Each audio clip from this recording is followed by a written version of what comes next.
It's our first excursion of the day. We have landed, we've docked here at Tobin Harbor. We're with the cabin owner, Brian Bergson, and it's a really cool thing. The cabins here are few and far between. The people on this island are few and far between. So first of all, thank you so much for letting us stop here, chat with you, and really see what it's like to live out here. So how did this come to be?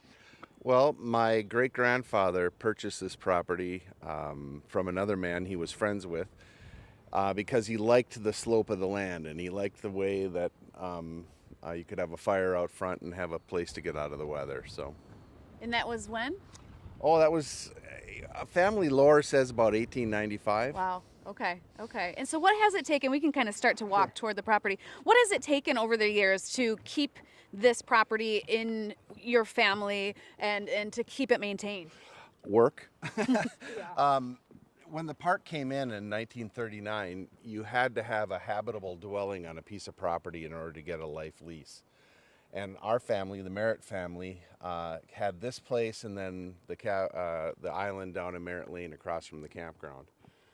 And so the deal was if you were alive at the time of the formation of the park, you got on the lease. Okay. And that is forever, as long as it stays within the family? Sadly, my mother passed away a year ago, October, and so the lease is ended. But we are now volunteering to maintain the structures in order to have access. And that's year by year. That access could end at any time. Okay. Now, I don't imagine you stay here year round, or do you? Well, the park opens usually around the 15th of April and closes on the 1st of November. We can come out during that time frame, but let me tell you, when the wind was blowing the other day, I had that wood stove stoked and it was barely 60 degrees in there. So. Yeah. Well, will you take us inside? Show us around a little bit? I've always wondered what these cabins look like. And have you been able to kind of maintain that original feel and some of the original pieces? I mean, aside from the propane stove and refrigerator, everything is the way it was back in the 1800s. That's amazing. Go ahead, Robert. I'll hold the door for you. My great-grandfather built the table. They brought the wood stove in. They added the pump. This was originally just a screened-in porch that they used for cooking, and they tented. Wow. But slowly over the years, they closed in the walls. They added bedrooms.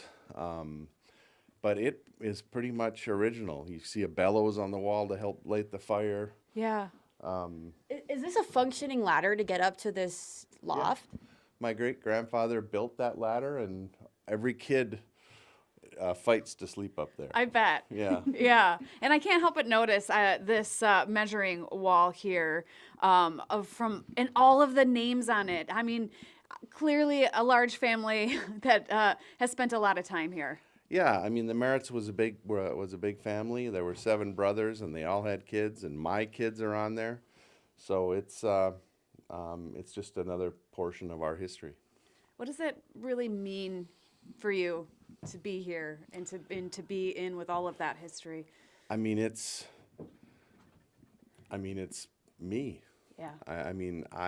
I'll be 60 in September, and I've only missed 1 year, and that's when my mom was fighting stage 4 cancer. So I even came home from the Army being stationed in Germany just to come here for a couple days so I could keep my streak alive.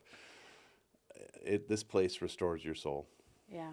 I definitely get that sense. It's really calming, really peaceful. Even the views from the outhouse are beautiful. Like from a toilet. I've got to show you that sometime. Well, let's go. Can we walk outside and look at some of the other structures? Because it isn't just this one building, and I haven't seen the rest of it. So tell us what else we have. This building here was one of the sleeping cottages from the old Tobin Harbor Lodge.